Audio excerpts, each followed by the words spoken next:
to do is I'm going to go over all of the tools that you'll need to know in the beginning of Illustrator. So those include your selection tool, which is this black arrow up top, the direct selection tool, which is the white arrow underneath it, the pen tool, as well as all of your shape tools, your shape builder tool, and how to change your fill color as well as your stroke color.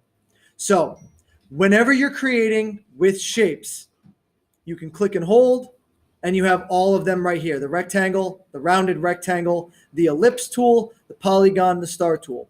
At the end of your tool box right here, there's a little arrow. If you click on that, you can get a pop-out menu. To create a shape, very, very simple. You have two options. You can either click and drag to create this shape, and wherever this highlighted outline is, that's where your shape is going to end up. Or you can click once and you get a menu bar. So if you want to set custom dimensions, width and height for the rectangle, the rounded rectangle, as well as the ellipse, and if you use the polygon tool and you click down, you can pick the radius, which is pretty much the size, as well as the sides of your shape. So if I pick 3, I get a triangle. If I use my regular selection tool, so this black arrow, I can use that to resize my shape, rotate my shape, as well as move my shape.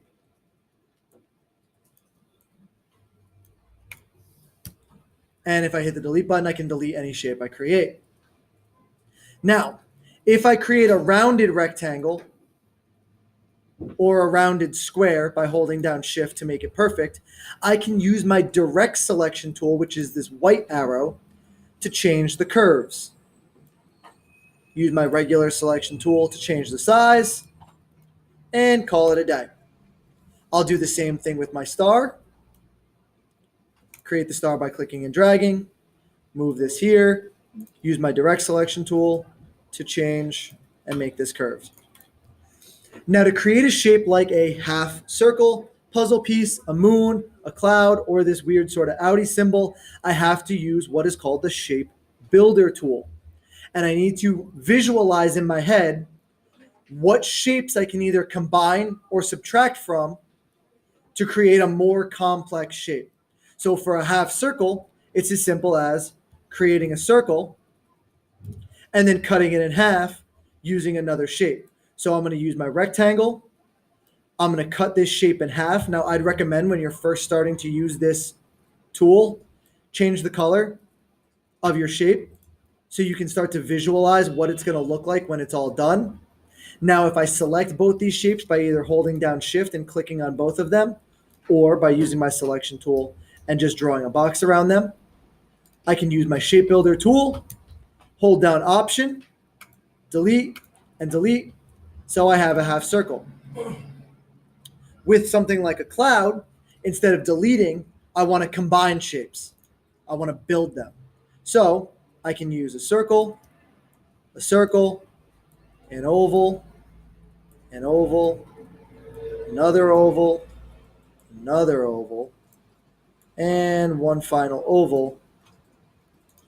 I can select all of them by once again using my selection tool and creating a box, and then using the shape builder tool. If I just kind of scribble all over it, it will combine together to make a weird cloud. Finally, with the puzzle tool, if I create a square and circle, I can hold down the Option button, copy, copy, copy, select all of them, use my shape builder to add, delete, delete, and that is the basics of the selection tool, direct selection tool, shape tools, and shape builder tool. All right, so to utilize the pen tool, which is right here, there's a bunch of different purposes for this tool. If you click down once, you create what's called an anchor point. If you click down again, you create another anchor point, and the pen tool draws a straight line from anchor point to anchor point. Pretty simple. If you wanted to make a curve or change the direction of a curve, that's where things get a little bit more complicated.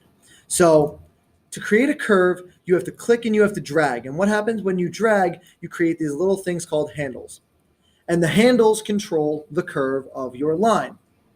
So if I click here again and I drag, create a curve, click and drag, create a curve, click and drag, create a curve, click and drag, create a curve. Now, if I use my direct selection tool, like I said, these handles control the curve of my line. So if I move the handles, it changes my line. Now, handles primarily are in a straight line. So whichever way you click and drag,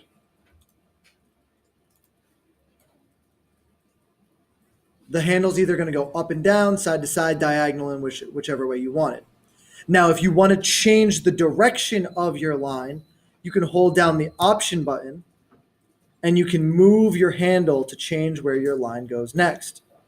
So now if I click and drag and I hold down Option, I can keep going back and forth. This is extremely helpful when creating sharp angles. And if you make a mistake, you can always go back with your direct selection tool, hold down Option, and like I said, adjust anything afterwards.